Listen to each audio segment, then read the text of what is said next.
ષોડશ ગ્રંથનો પરિચય. ભક્તિવર્ધિની ગ્રંથની રચના. ગુજરાતના રહેવાસી એક સાંચોર બ્રાહ્મણ, તેમનું નામ પુરુષોત્તમદાસ જોશી. એક દિવસ તેઓ પોતાના ગામના પાદરે આવેલ તળાવ કાંઠે મધ્યાહ્ન સંધ્યા કરતા હતા. ત્યાં શ્રી મહાપ્રભુજી પધાર્યા. આપશ્રી પણ સંધ્યા કરવા લાગ્યા.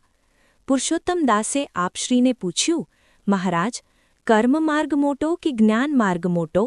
તે મને દૈવી જીવ જાણી આપશ્રીએ આજ્ઞા કરી. જેની જેમાં વિશ્વાસ હોય તે મોટો, પરંતુ ખરેખર મોટો તો ભક્તિ માર્ગ છે. ત્યારે પુરુષોત્તમદાસ કહે, મહારાજ, ભક્તિનું સ્વરૂપ કૃપા કરીને સમજાવો. ત્યારે આપશ્રીએ ભક્તિવર્તિની ગ્રંથની રચી પુરુષોત્તમદાસને સમજાવ્યો. આથી તેમના મનમાં ભક્તિ દ્રઢ થઈ. આ ગ્રંથમાં શ્રી મહાપ્રભુજીએ પ્રભુ પ્રત્યેની આપણી ભક્તિ કેવી રીતે વધે તેના ઉપાય બતાવ્યા છે. પુષ્ટિમાર્ગમાં બ્રહ્મ સંબંધ દ્વારા આત્મનિવેદન કરવાથી આપણામાં ભક્તિનું બીજ રોપાય છે. તેને ઉછેરી દ્રઢ કરવા ભગવદ સેવા અને સ્મરણ કરવા જોઈએ. તે કેવી રીતે કરવા તે આ ગ્રંથમાં બતાવ્યું છે.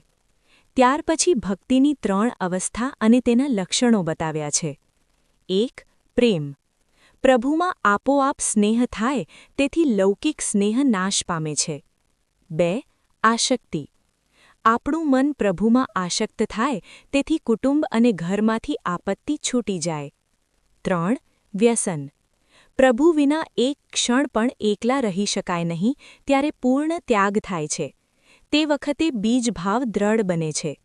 આ અવસ્થાએ પહોંચ્યા પછી ભક્ત લૌકિક આસક્તિરૂપી ઘરનો ત્યાગ કરી પ્રભુ પ્રાપ્તિની ઈચ્છાથી ભક્તિભાવ વધારે છે.